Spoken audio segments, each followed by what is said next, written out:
పవన్ కళ్యాణ్ పర్యటనకు సంబంధించిన డీటెయిల్స్ మా ప్రతినిధి నేతాజీ నుండి తెలుసుకుందాం. నేతాజీ, రాయలసీమపై ఫోకస్ పెట్టిన పవన్ కళ్యాణ్ గత కొన్ని రోజులుగా దాదాపు అన్ని జిల్లాలను చుట్టేశారు. చిత్తూరు, కడప, అదేవిధంగా వివిధ జిల్లాలు పర్యటించినటువంటి పవన్ కళ్యాణ్ ఇవాళ కర్నూలు జిల్లాలో మరోసారి పర్యటించబోతున్నారు. 4 సభల్లో ఇవాళ పాల్గొనబోతున్నట్టుగా తెలుస్తోంది. డీటెయిల్స్ ఏంటి?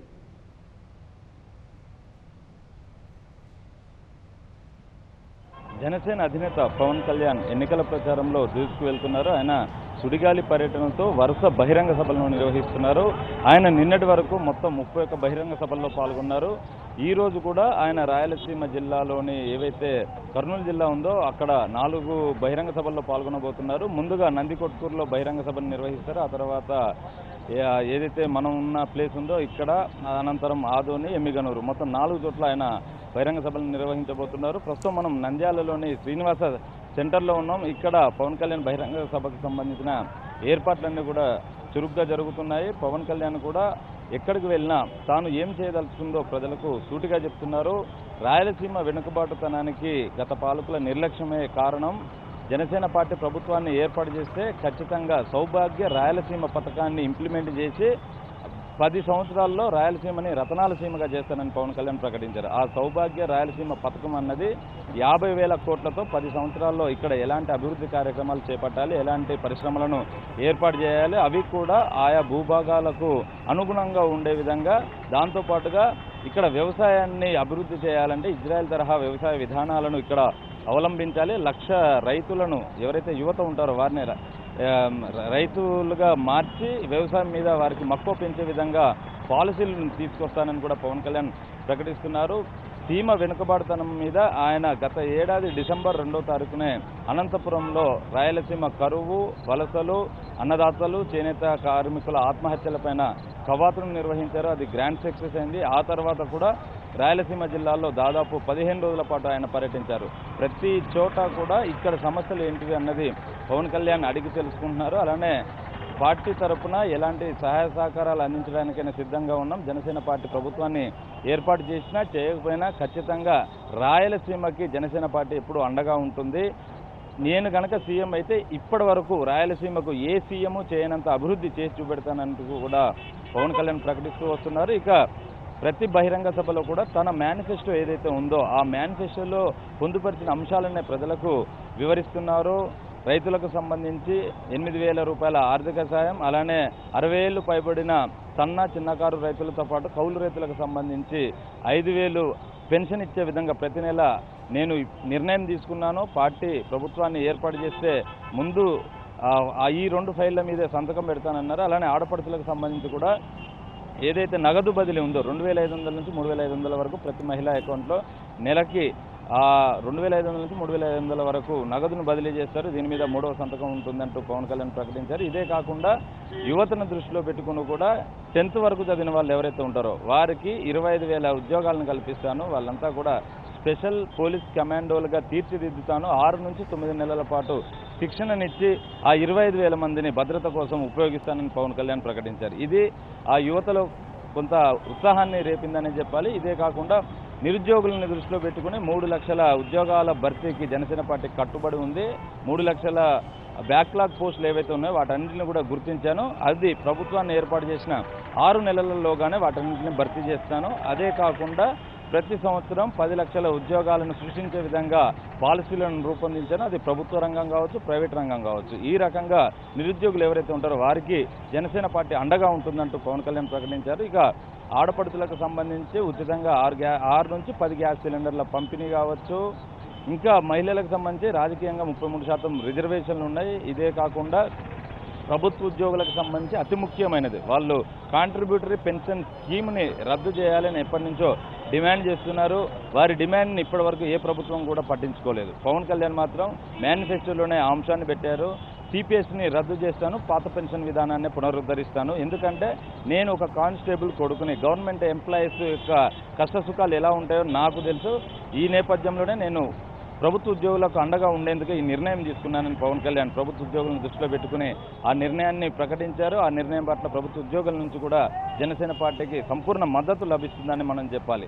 ఇదే కాకుండా ఇంకా చాలా వరాలు ఆయన కురిపిస్తున్నారు. ఇప్పటివరకు ఆయన ప్రకటించింది కేవలం పాక్షిక మేనిఫెస్టోనే. అయితే ఆయన ఎక్కడికి వెళ్ళినా కూడా అక్కడ ఆ, భౌగోళిక పరిస్థితులు ఏవైతే ఉంటాయో వాటన్నిటిని చూసుకునే కొత్త కొత్త వాగ్దానాలు కూడా ఆయన ఇస్తున్నారు. అన్నీ కూడా ఆచరణకు సాధ్యమయ్యే హామీలనే ఇస్తున్నానని పవన్ కళ్యాణ్ చెప్తున్నారు. మరోవైపు అధికార విపక్ష పార్టీలు ఇచ్చిన హామీలు ఏవైతే ఉన్నాయో అవి మాత్రం ఆచరణకు సాధ్యమయ్యే హామీలు కాదు. రాష్ట్ర బడ్జెట్ 2 లక్షల కోట్లు ఉంటే వాళ్ళు ఇస్తున్న హామీలు 10,000 కోట్ల నుంచి 10 లక్షల కోట్ల నుంచి 12 లక్షల కోట్లకు వెళ్తున్నాయి. దీన్ని బట్టే మీరు చూడండి, జనసేన పార్టీ ఇస్తున్న హామీలు ఏవైతే ఉన్నాయో అవి, అలానే టీడీపీ వైసీపీ పార్టీలు ఇచ్చిన హామీలను మీరే లెక్కగట్టుకుని మీకు ఏ పార్టీ మంచి చేస్తుందన్న నమ్మకం ఉంటే ఆ పార్టీకి మాత్రమే మీరు మద్దతు ప్రకటించండి అంటూ పవన్ కళ్యాణ్ ప్రజలను ఉద్దేశించి ప్రతి బహిరంగ సభలోనూ కూడా చెప్తున్నారు. ఇప్పటి వరకు అంటే ఆయన ఈ నెల 21వ తారీఖున విశాఖ జిల్లా గాజువాకలో జనసేన పార్టీ ఎమ్మెల్యే అభ్యర్థిగా నామినేషన్ దాఖలు చేశారు. ఆ తర్వాత విశాఖ జిల్లాలో 3 బహిరంగ సభల్లో పాల్గొన్నారు. ఆ నెక్స్ట్ డే పశ్చిమ గోదావరి జిల్లా పర్యటనకి వెళ్ళారు. పశ్చిమ గోదావరి జిల్లాలోని భీమవరం నుంచి ఎమ్మెల్యే అభ్యర్థిగా కూడా నామినేషన్ వేశారు. ఆ రోజు 3 బహిరంగ సభల్లో పాల్గొన్నారు. అనంతరం అక్కడి నుంచి కృష్ణా జిల్లా పర్యటనకు వచ్చారు. కృష్ణా జిల్లాలో 2 రోజుల పాటు గడిపారు. ప్రతిరోజు 5 బహిరంగ సభల చొప్పున ఆయన పాల్గొన్నారు. కృష్ణా జిల్లాలో మొత్తంగా 10 బహిరంగ సభల్లో పాల్గొన్నారు. ఆ తర్వాత గుంటూరులో 4 బహిరంగ సభలు, ఆ తర్వాత నెల్లూరులో 4, ప్రకాశం 3, ఈ రకంగా ఆయన నిన్న కడప, చిత్తూరు, అనంతపురం మొత్తంగా 4 బహిరంగ సభల్లో పాల్గొన్నారు. ఈ రోజు కర్నూలు జిల్లాలో పర్యటిస్తున్నారు.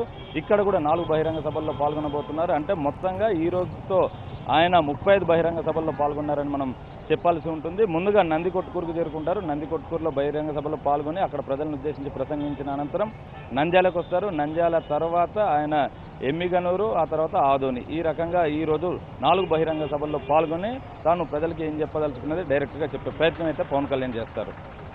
నేతాజీ, అయితే ప్రధానంగా రాయలసీమను గత పాలకుల నిర్లక్ష్యంతో వెనుకబాటుకు గురైందని చెప్తున్న పవన్ కళ్యాణ్ రాయలసీమ పైన ఒక ప్రత్యేక శ్రద్ధ వహిస్తున్నారు. సౌభాగ్య రాయలసీమ పథకానికి శ్రీకారం చుట్టారు. సో ప్రధానంగా దీని నుంచి ప్రజల నుంచి ఎట్లాంటి స్పందన కనిపిస్తుంది? దీంట్లో ఏ అంశాలు ఉన్నాయి? ప్రజల నుంచి వస్తున్నటువంటి స్పందన ఏంటి?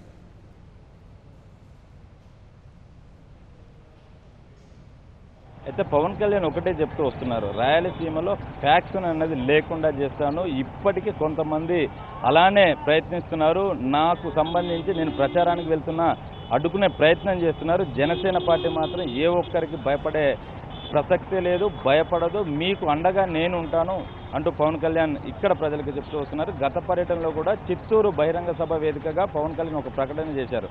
రాయలసీమకి ఏ ముఖ్యమంత్రి చేయనంత అభివృద్ధి నేను చేసి చూపెడతాను, 7 కొండల వాడి సాక్షిగా నేను ఒట్టేసి చెప్తున్నానంటూ పవన్ కళ్యాణ్ ప్రకటించారు. అప్పటి నుంచి కూడా పవన్ కళ్యాణ్కి రాయలసీమ జిల్లాల్లో పట్టు లేదని చెప్తున్నప్పటికీ కూడా ప్రజలు మాత్రం తండోపతండాలుగా తరలి వస్తున్నారు. ఆయన రోడ్ షోలకు కావచ్చు, బహిరంగ సభలకు కావచ్చు, లక్షలాది సంఖ్యలో వస్తున్న పరిస్థితిని అయితే మనం చూస్తూనే ఉన్నాం. అలానే ఈ సౌభాగ్య రాయలసీమ పథకం ఏదైతే ఉందో దాన్ని పవన్ కళ్యాణ్ ప్రతి బహిరంగ సభలో కూడా వివరించి చెప్తున్నారు.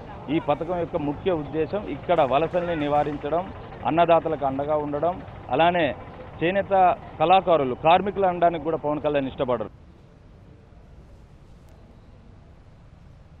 మార్కెటింగ్ వరకు అన్ని కొత్త తరహా విధానాలను ఇక్కడ ఇంప్లిమెంట్ చేస్తానంటూ పవన్ కళ్యాణ్ ఇక్కడ ఎలాంటి పరిస్థితులు ఉన్నాయో వాటికి అనుగుణంగా తాను ఏం చేయదలుచుకున్నది రాయలసీమ వాసులకు చెప్తూ వస్తున్నారు. రాయలసీమ వాసులు కూడా పవన్ కళ్యాణ్ ని నమ్మేందుకు సిద్ధంగా ఉన్నారని మనం చెప్పాలి. ఎందుకంటే ఎండను సైతం కూడా లెక్క చేయకుండా స్వచ్ఛందంగా తమ సొంత ఖర్చులతో పవన్ కళ్యాణ్ బహిరంగ సభలకి, రోడ్ షోలకి స్వచ్ఛందంగా తమ సొంత ఖర్చులతోటే పవన్ కళ్యాణ్ బహిరంగ సభలకి, రోడ్ షోలకి వాళ్ళు వస్తున్న పరిస్థితి అయితే ఉంది, మనం గమనిస్తూనే ఉన్నాం. ఈ రకంగా పవన్ కళ్యాణ్ రాయలసీమ అభివృద్ధి పైన ఆ సౌభాగ్య రాయలసీమ పథకాన్ని ఇంప్లిమెంట్ చేస్తాను, దానికి 10 ఏళ్ల సమయం పడుతుంది, మొత్తం 10 సంవత్సరాల సమయంలో 50,000 కోట్ల రూపాయలను ఇక్కడ ఖర్చు పెట్టబోతున్నాను. ఇక్కడ చెరువుల్ని ఏ విధంగా అభివృద్ధి చేయాలి, సాగునీటి ప్రాజెక్టులు కావచ్చు, అటు ఏవైతే పరిష్కారానికి నోచుకొని జలాలు ఉన్నాయో నీటి పంపిణీకి సంబంధించి వాటన్నిటిపైన కూడా